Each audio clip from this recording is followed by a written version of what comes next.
নমস্কাৰ বন্ধুবনীসকল, স্বাগতম জনাইছোঁ জব লাভাৰ্ছৰ আজিৰ ভিডিঅ'লৈ। বন্ধুবনীসকল, আজি লৈ আহিছোঁ ৰাজ্যিক কৰ্মচাৰীসকলৰ চাকৰিকাল ৬২ বছৰলৈ বৃদ্ধি কৰাৰ বিষয় লৈ এটি গুৰুত্বপূৰ্ণ খবৰ। তো বন্ধুবনীসকল, মই সবিশেষ তথ্য আপোনালোকক জনাবলৈ গৈ আছোঁ, সেয়েহে ভিডিঅ'টি শেষলৈকে চাব। আৰু যদিহে আপুনি মোৰ ভিডিঅ' পোনপ্ৰথমবাৰৰ বাবে চাই আছে, তেন্তে মোৰ চেনেলটিক ছাবস্ক্ৰাইব কৰি ল'ব। ৰাজ্যিক কৰ্মচাৰীৰ চাকৰিকাল ৬২ বছৰলৈ বৃদ্ধিৰ প্ৰস্তাৱ। ৰাজ্যিক কৰ্মচাৰীৰ চাকৰিৰ কাৰ্যকাল ৬২ বছৰলৈকে বৃদ্ধি কৰাৰ প্ৰস্তাৱ গ্ৰহণ কৰে তিনিচুকীয়াত অনুষ্ঠিত সদৌ অসম কৰ্মচাৰী পৰিষদৰ কেন্দ্ৰীয় কাৰ্যনিৰ্বাহক সভাত। সদৌ অসম কৰ্মচাৰী পৰিষদৰ তিনিচুকীয়া জিলা কৰ্মচাৰী পৰিষদৰ আতিথ্যত তিনিচুকীয়া মহাবিদ্যালয়ৰ প্ৰেক্ষাগৃহত অনুষ্ঠিত কেন্দ্ৰীয় কাৰ্যনিৰ্বাহক সভাত কৰ্মচাৰীৰ চাকৰিকাল ৬২ বছৰলৈ বৃদ্ধি কৰাৰ লগতে আন বহুকেইটা গুৰুত্বপূৰ্ণ প্ৰস্তাৱ গ্ৰহণ কৰা হয়। সদৌ অসম কৰ্মচাৰী পৰিষদৰ সভাপতি দীপেন শৰ্মাৰ সভাপতিত্বত অনুষ্ঠিত সভাৰ উদ্দেশ্য ব্যাখ্যা কৰি সম্পাদক প্ৰধান পংকজ বৰ্মনে কৰ্মচাৰীসকলৰ অভাৱ অভিযোগ সমস্যা সাংগঠনিক ভেটি সুদৃঢ় কৰাৰ সন্দৰ্ভত আজিৰ সভাত সকলোৰে সহযোগিতা কামনা কৰে। ৰাজ্যখনৰ বিভিন্ন স্তৰৰ প্ৰায় 4,50,000 শিক্ষক কৰ্মচাৰীক প্ৰতিনিধিত্ব কৰা সদৌ অসম কৰ্মচাৰী পৰিষদৰ আজিৰ কাৰ্যনিৰ্বাহক সভাত গ্ৰহণ কৰা প্ৰস্তাৱৰ ভিতৰত নতুন পেঞ্চন ব্যৱস্থাৰ পৰিৱৰ্তে পুৰণি পেঞ্চন ব্যৱস্থা প্ৰৱৰ্তন কৰা, শিক্ষকৰ পদোন্নতি, আৰ্জিত ছুটি প্ৰদান কৰা, 2026 চনৰ 1 জানুৱাৰীৰ পৰা কাৰ্যকৰী হোৱাকৈ ৰাজ্যিক কৰ্মচাৰীৰ দৰমহা সংশোধনীৰ বাবে 8ম দৰমহা আয়োগ গঠন কৰাই প্ৰধান।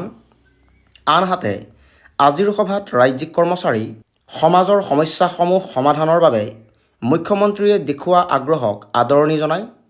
কৰ্মচাৰীসকলৰ সমস্যাসমূহ সমাধানৰ বাবে মুখ্যমন্ত্ৰীগৰাকীয়ে আলোচনা কৰিয়েই দায়িত্ব শেষ নকৰি আলোচনাকালত গ্ৰহণ কৰা সিদ্ধান্তসমূহ কাৰ্যকৰীৰ প্ৰক্ৰিয়া আৰম্ভ কৰিছে।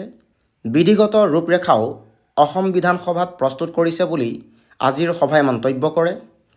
30 লাখলৈ গৃহ ঋণ বৃদ্ধি, কৰ্মচাৰীৰ বাবে বিনামূলীয়া বীমা আঁচনিৰ সুবিধাৰ বাবে 5টা ৰাষ্ট্ৰীয়কৃত বেংকৰ লগত চুক্তিবদ্ধ হোৱা, চৰকাৰী চিকিৎসালয়ত এপ্ৰিল মাহৰ পৰা চৰকাৰী চিকিৎসালয়ত বিনামূলীয়া স্বাস্থ্য বীমা আঁচনি আৰম্ভ কৰা, ইয়াৰ বাবে কাৰ্ডৰ ব্যৱস্থা কৰা, স্নাতক স্কেল প্ৰদান কৰা, এক্স কেডাৰৰ পদোন্নতিৰ ব্যৱস্থা কৰা, পুৰণি পেঞ্চন ব্যৱস্থাৰ প্ৰৱৰ্তন কৰা, মাষ্টাৰ ৰোল ৱৰ্কাৰ্ছ শ্ৰমিকৰ চাকৰি নিয়মীয়া কৰা আদিৰ ক্ষেত্ৰত যোগাত্মক দৃষ্টিভংগীৰে আগুৱাব বিচৰাটো আশাৰ বতৰা বুলি সভাই মত পোষণ কৰে।